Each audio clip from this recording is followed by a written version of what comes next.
it's Brijin. I'm the museum stitcher here on Flosstube and also over on Instagram. If you are a returning viewer, welcome back to my channel. I'm so glad that you returned back for another video.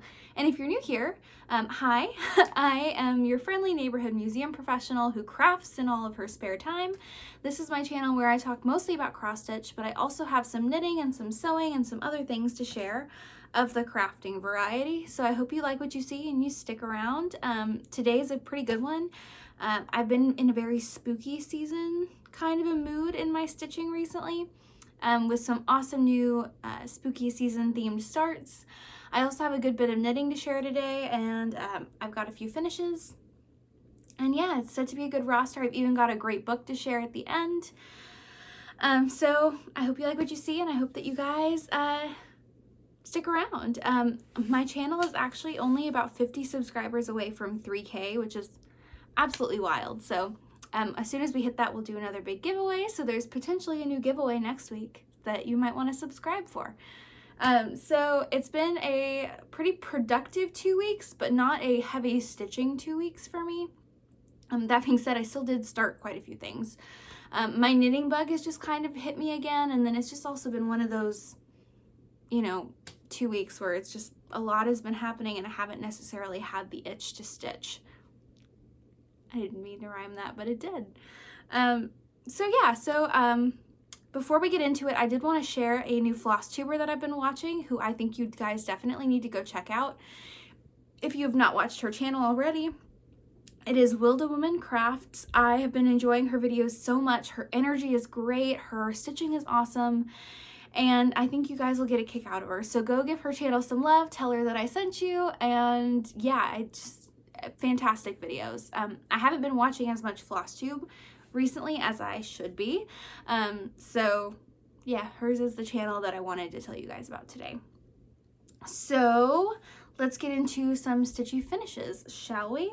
So I had one finish. It's not an FFO, but it's just a stitching finish. This is Bushel and a Peck by Lottie Da. And it's done. So in my last video, or last few videos, this was really, really close, and I just sat down and I punched it out, and it's all done. So this is on a 40 count Mallow linen by Zweigart with a partial conversion done by me. I kept the brown and the green the same, and then I changed out the gold and the red for something just in my stash. And this is for my mom, because this song is really special to her. And to me by extension. The only changes that I made for the piece were swapping out the initials and making them my initials in the year that I finished the piece. And then I omitted, there's another rectangular border that goes around the swirls, but I didn't think I needed it, and I think it looks finished all on its own. And then I got off on the directions of some of the swirls, but I just made them match in it. I think it turned out all fine. Yeah, super fun stitch. I'm not quite sure how I'm gonna FFO it yet, but we'll see. I have time to think about it. And I started this on May 3rd of 2022, and I finished it on August 31st. So I'm super happy to have that one out of my whip pile, free up another project bag, because obviously I need them with how much I've been starting. So yeah, that was my only stitching finish. Before we go on, I forgot to address the elephant in the room. I changed up my background setup a little bit. If you guys don't like it, let me know. I'm happy to change it up again. I just thought it'd be kind of fun to try out something different. So this background is actually a quilt finished by me. For those of you who don't know, I was a quilter before I was a cross stitcher, because my grandmother was a quilter, and I picked back up her hobby shortly before she passed. And so this is one of my favorite and largest quilts I've ever made. This is the Socialites quilt by Fat Quarter Shop. I did the 9-inch block sizes, and it is a super, super great free quilt. So if you are looking for something that feels like a challenge, that is not a lot of the same repetitive quilt blocks, this is definitely one for you. The Fat Quarter Shop released a video on how to do each block. So it's super beginner friendly and really, really fun to do, just something different. So it's like a nice big sampler quilt. And this one is huge. It's bigger than a king size bed, actually. So really, really good size quilt. But I thought it'd be fun to put it in the background and see if we like it or not. So let me know if you like the quilt. The fabric line is Cider by Basic Gray. It came out like 2 years ago, so I doubt you could find it anymore, but it's super fun. And this is my favorite. This one is my favorite block in the whole quilt. Just so you know. Not that you'd be able to see the whole quilt, because again, it's huge. But anyway, I thought it'd be fun. So I had one other finish in the last 2 weeks. It is not a cross stitch finish, but it's a knitting finish. It's my first knitting finish in 2 years. But it is the Meila Cowl by Valerie Hobbs. So now that it has been finished and blocked, you can see the lace a whole lot better than you could in my last few videos. But I did this on a 100% merino yarn in the colorway Nevermore by my local yarn store. It is their house dye, West 7th wool. I will link them down below if you're curious. And it is the most gorgeous tonal black, brown, gray. It's so cool. And the lace work is really, really fun too. So really easy stitch. I cast this on August 4th and I finished it on September 5th. And this is what it looks like on. So it is the perfect little, she calls it a spring cowl, but in Texas, this is a winter cowl with how not cold it gets here. But yeah, it's super fun, super lightweight, so soft. It's my first time working with 100% wool yarn. I usually work with acrylic and it's perfect. It's so lightweight and easy to wear. And it was a really, really fun knit. So yeah, that's all done and super happy with it. I mean, it really, oh, that's the back side, the wrong side. Really cool. And it smells really good since I blocked it. But yeah, I think the lace turned out really awesome. Okay, so that was my only knitting finish. And as far as cross stitch is concerned, I started 3 new things in the last 2 weeks, even though I didn't stitch very much. So the first thing I started was a stitch along that I told myself I wasn't gonna do, and then I kept seeing pictures and I kept seeing Elizabeth at Frizzy Lizzy Stitches work on it and Heather the 20-minute stitcher, and then I finally broke down and started it. I'm never gonna catch up to where the stitch along is, but that's fine. This is the Haunted Library Sal by Lola Crow Cross Stitch. It has books, it has a skeleton cat, it has fun creepy things. And it's all in DMC. So I broke down and started it. I think it's so cool. And the 3rd release is fantastic. I'm really, really happy I started it. That being said, when I started it, I worked on this for a grand total of 30 minutes and then put it away and haven't worked on it since. So it's not the best of starts. But this is on a 40 count heather linen by Fiber on a Whim. It's got this really big dark purple blotch that I'm hoping makes it into the frame, but we'll see. So I basically did the equivalent of like 1 line of black and a little bit of brown, and it's not even recognizable what it is, but it's done. It's on the start list. And then I have all of my DMC on thread drops. So fun. And shout out to Alexis at Alexis My Amazing World and Megan at the Seattle Stitcher for helping me choose my fabric, because I was being indecisive, like I am when I'm choosing all fabrics. So yeah, super fun cross stitch. I wish I would have started it sooner, but you know, I have this in a Beauty and the Beast project bag because I thought it kind of fit with the whole library situation. My next start of my 3 spooky season starts is actually a stitch along that I'm hosting with Heather, the 20-minute stitcher. We started this on September 3rd, but you're still more than welcome to hop in with us. It is the hashtag Spooky Quaker Sal, and we are stitching Halloween Quaker by Lila Studio. This is a super popular pattern. You might have already stitched it. You might already have it in your whip pile, but neither of us had started it yet, so we wanted to start it together. And I'm doing mine on a 40 count Midnight Ride linen by XJuDesigns, which is the coolest blue spatter kind of a linen, and it's the softest linen I've ever touched in my whole life. But we actually, Heather and I hosted a Zoom meeting on the 3rd as we started this, just to kind of like hang out and chit chat, and a whole bunch of other Flosstubers and people joined, and it was so much fun. I very much enjoyed it, and I think we're gonna do it again. So if you didn't make it to the first one, please make it to the next one whenever we schedule it. But all I have done on this Sal so far is what I stitched during the Zoom call, because I had a migraine on the 3rd, It wasn't great, but yeah, I got a little bit of stitching done. Stitching on 40 count is not what you want to do with a migraine, but I did it anyway, and here's where I got to. So yeah, all of the called for Classic Colorworks is what I'm stitching it with, and that's my linen. So fun. So thank you to everyone who hopped on the Zoom. I know one of the cross-country stitchers here on YouTube, Paper Crane Stitches on Instagram. Who else did we have? We had the Buckeye Stitchers. We had a whole bunch of people. The Seattle Stitcher hopped on, of course, and then, you know, me and Heather, and yeah, a whole bunch of other people. I'm blanking on it now because my brain is broken, but thank you to everyone who came. It was so much fun. And then my final start was the Dark Queen of the Earth by Autumn Lane Stitchery. If you haven't heard of this project, I'm sorry. You've been living under a rock. I hate to inform you.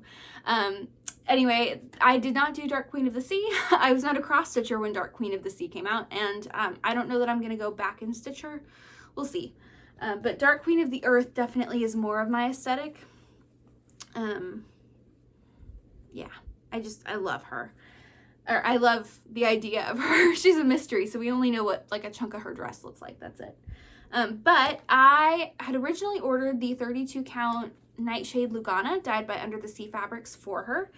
And when it came in, I just didn't love it. So I actually ended up using my panic buy. At the last minute, I panic bought some other linen just in case I didn't like it or in case my fabric never came and I had the itch to start her. And I ended up liking my panic buy a little bit more. So this is 32 count Old Gold linen by Fiber on a Whim. And it is a little bit more green in person. It's a really, really unique fabric color, and I think she's gonna look great on it. I did a floss toss, and there's a lot of green DMCs in this pattern, and I think the greens pulled more off of this than they did off of the Nightshade for me. I still think the Nightshade is lovely, and I think the linen dyed a little bit better than the Lugana, but I got the Lugana, and I switched to this. So I have color completed both of the greens, so I just have the kind of red, I want to say epaulets, but that's, you know, shoulders. Anyway, the kind of outcroppings from her dress left to go. And she will be caught up until the 1st of November when her next part comes out. So yeah, super fun. I'm loving this linen choice. I think it looks really good with her. It fits her vibe. And I actually ended up sewing something for her floss to go in. So she's got over 45 colors of DMC, I believe, called for, with the potential for more, depending on the customizations you do. So I modified one of my Tiger Lily Designs project keepers. I went through her pattern and kind of made some measurement changes to fit all of those colors. So this is a fabric by the Ruby Star Society. I bought a fat quarter bundle and just used fat quarters from that. And here's all my floss. So maybe thumbnail. So it's in numerical order. And then as they go, I will add the symbols to the top of the floss bobbin. But when you pull them out, they look like this. And I love these. These are the Adam Hart floss bobbins because you wind them up and can store them like a bobbin, but then you can stitch off of them like they're a floss drop, and you've got a spot for your extra floss and all that. So I love this because this is going to be a year-long stitch along, and I didn't want my floss to get tangled on a floss ring or anything like that. So this made the most sense for me personally, and I love how it turned out. Super easy to modify the pattern to what I needed. So thanks Carrie again for this pattern. It's a game changer with these floss drops for me personally. And I love it. So this goes in my bag with all of my extra stuff. I even wound my treasure braids onto bobbins to go in here. So literally every floss I need is in here. And then I just stick this into a mesh bag because I haven't sewn my actual project bag yet. But anyway, those are all of my new starts. So again, very much what I needed, like exactly what I needed.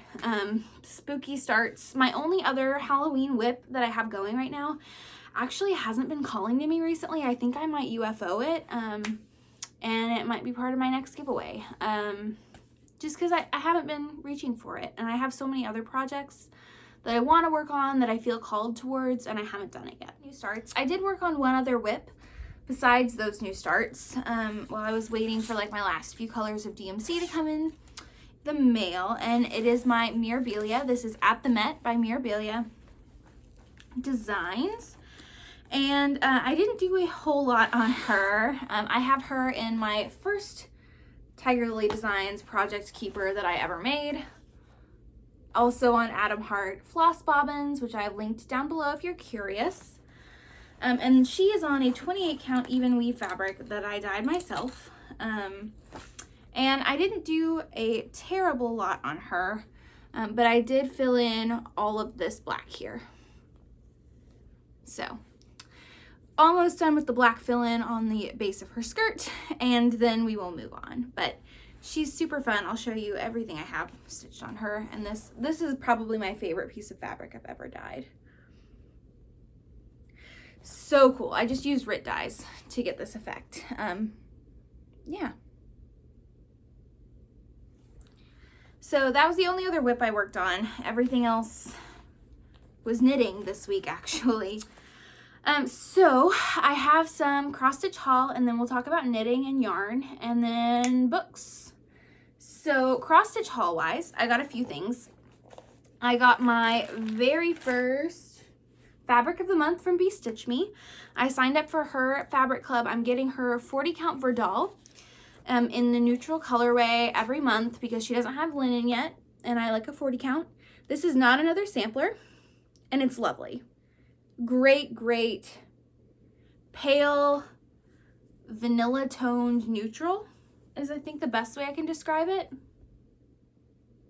I love it. I think a sampler is going to look really great on it, and it's so soft. Love it. I love it. So I can't wait to see what other colors that I get. But this is definitely one that I've been intrigued by because it's just like such a good basic neutral. And it's got very light modeling. I love it. Okay, so the other thing that I got that was really cool was a custom floss conversion. So I reached out to the folks at Evertote, Hannah specifically, and I asked them to do a conversion for me for Autumn Cloche by Hello from Liz Matthews. So that was my favorite expo piece. I'm so excited to start it, and I wanted some floss that was more special than just DMC. I love DMC, don't get me wrong, I'm not crapping all over DMC. I just wanted something with some variegation for that piece. And I didn't want to spend the money on NPIs, and NPIs don't have any variegation anyway. So I reached out to Hannah at Evertote, and I asked her if she could do a custom floss conversion for me. So I sent her the DMCs, and she sent back this conversion. These are lovely. A few of these colors aren't actually released as part of their official line yet. So there's some exclusives in here. Lovely, lovely, lovely colors. Could not be happier with that. So if you're interested, email Hannah at Evertotes. I don't know if they're going to be doing like an official kit for this or if you just have to do it by request only. But now all I need is my pattern. And I got some fabric options as well for this one. I got a whole mess of 40 count linen from Fiber on a Whim from the Fat Quarter Shop. So I have Stone, light gray, Cypress, which is this kind of gray-green, Silver Fox, which is almost the same as Cypress, but slightly more blue, and then Hazelwood. So I need to do an official floss toss and decide what fabric of these four I'm going to do this on.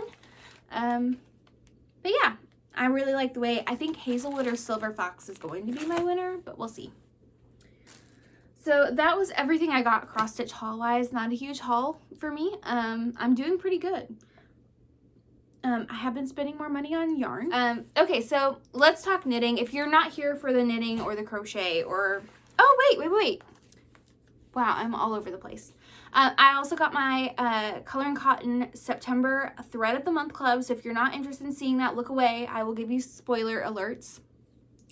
But I get 3 skeins of Classic Collection, and this month it is Verditer Blue. There's no way to say that without sounding weird. And then Whiskey and Adobe. Lovely, lovely color selection for this month. And then I also get 3 skeins of their primitive neutrals, and those colors are Apple Picking, which might be my favorite color ever, then Hot Cocoa, and Baked Apples. absolutely lovely. Their floss is so soft. I'm obsessed. So that's all of my Color and Cotton thread of the months. You're free to look again if you didn't want spoilers. Okay, so yarn-wise, let's talk about some yarn crafts. So I pulled out, after finishing my Meila cowl, I pulled out my oldest whip ever. Of all of the crafts I do, this is the oldest, and I have this in a big old vintage knitting bag made by my grandmother. So cool. And I'm going to butcher this, but this is the Shapies d'Histoire Naturelle crochet along from 2020. I started this in September of 2020, worked on it for a month, and I haven't touched it since. So it's been about 2 years since I put stitches in on this project. But it is a crochet blanket inspired by the Natural History Museum in Paris. And here's where I got to. So in 2020, I got to these little bees and stopped. So I added in all of this butterfly. And I bought a pre-selected kit for this blanket back in 2020. It is the Conchology colorway in their Shapies Color Crafter yarn, which is an acrylic yarn. Excuse me. So yeah, I got a whole bunch of rows done on this. I'm not sure if I'm going to finish out the entire blanket because this is only part 2 of 6. And that feels like a lot of crochet for something that I don't really love this yarn. So we'll see. But anyway, yeah, I did some crochet this week for the first time in 2 years. So fun, and kind of trying to knock out that oldest whip and free up this bag because this is a really great bag. And then I cast on a new knitting project. So I wanted something that was a little bit more portable than that blanket, that was actual knitting and not crochet. And so I grabbed some yarn from my friend, the Seattle Stitcher. She sent me a whole bunch of yarn, and she sent me 2 balls of this color. It is a fingering weight yarn, 100% wool by, I'll put the name down below. And I love it. And I actually had 2 balls of it from her, and it was just enough for the main color in the West Knits Slip Stravaganza shawl, which was their mystery knit along for 2020, I think. I will correct that if I misspoke. This thing is lovely. It is beautiful, and Steven actually has some videos that kind of walk you through how to do it if you are a beginner like me who has really only knit and crochet and done a little few yarn overs and things. But I'm also one of those beginners who just kind of says, screw it, I'm going to do it, even if I don't know how. So, yeah. So I grabbed this yarn and I went to my local yarn store to pick out my 3 accent colors because I don't have a stash of really good yarns. And the 3 accent colors that I chose were this one, which is a gorgeous light gray peach cream, one-of-a-kind yarn from my local yarn store. Their West 7th wool dye. And then I added in some of this, which is California Poppy by Madeline Tosh. And my last accent color is also a West 7th wool yarn in the color Walnut. So main color is the blue with these 3 as the accent colors. Super unexpected, but really, really fun. So I cast this on Thursday, and I don't have a whole lot done. But I do have my first row of honeycombs finished. So the first section are these striped honeycombs that decrease as you go. So this is the widest part of this section, and it'll just get smaller and smaller. So I've done my first decrease, and you can see how those yarns are interacting. But yeah, super, super fun, and I didn't think, I've never knit an I-cord before, so I knit an I-cord. I picked up stitches along an I-cord, also a skill I never had. Striping yarn is something I have done before. But yeah, super, super fun. Good start on this one for me. So I also purchased some yarn to do the mystery knit along for 2022. So that's super exciting, and I can't wait for that to come in. And then the only other yarn thing I have planned in the future is next week I'm actually going to be taking a toe up knitting socks class at my local yarn store. So I have some fingering weight yarn coming from Legacy Fiber Arts because Sue and Rachel are awesome, and Sue has a yarn brand, and they're Sue and Rachel Floss Toss. I love watching them, and Sue has this yarn color under her belt called Practical Magic, and it's lovely. And so I ordered that to make some socks with for the class. So along with that, I got some mini needles from ChowGoo to make my little baby socks.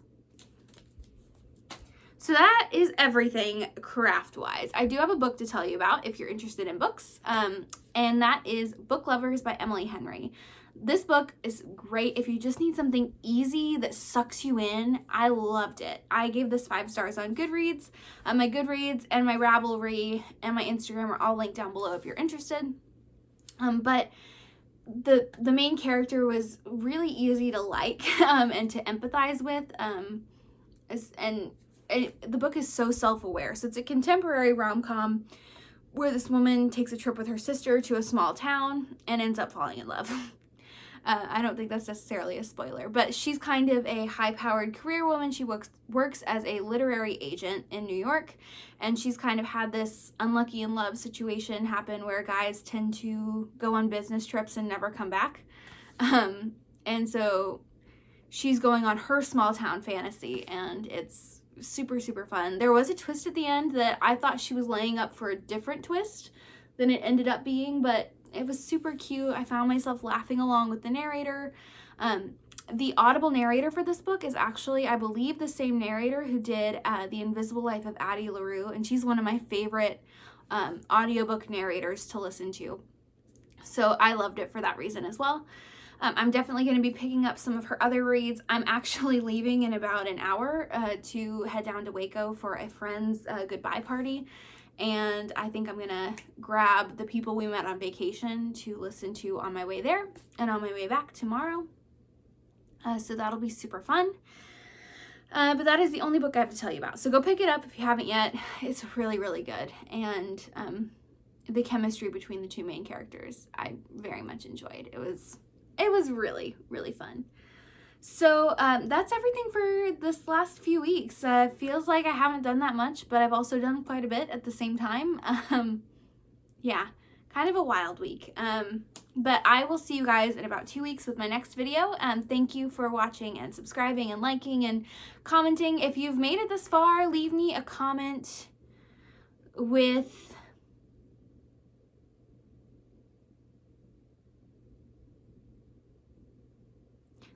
leave me a comment with a purple heart emoji if you've made it this far. I appreciate you guys so much, and I love seeing whatever you want to comment. If you tell me what book you've been reading recently, tell me what knitting project, like tell me anything. Just say hi. I love reading your comments. It's the best part of my day. So you guys have the best week that's available to you, and I will see you on my next one. Bye, y'all.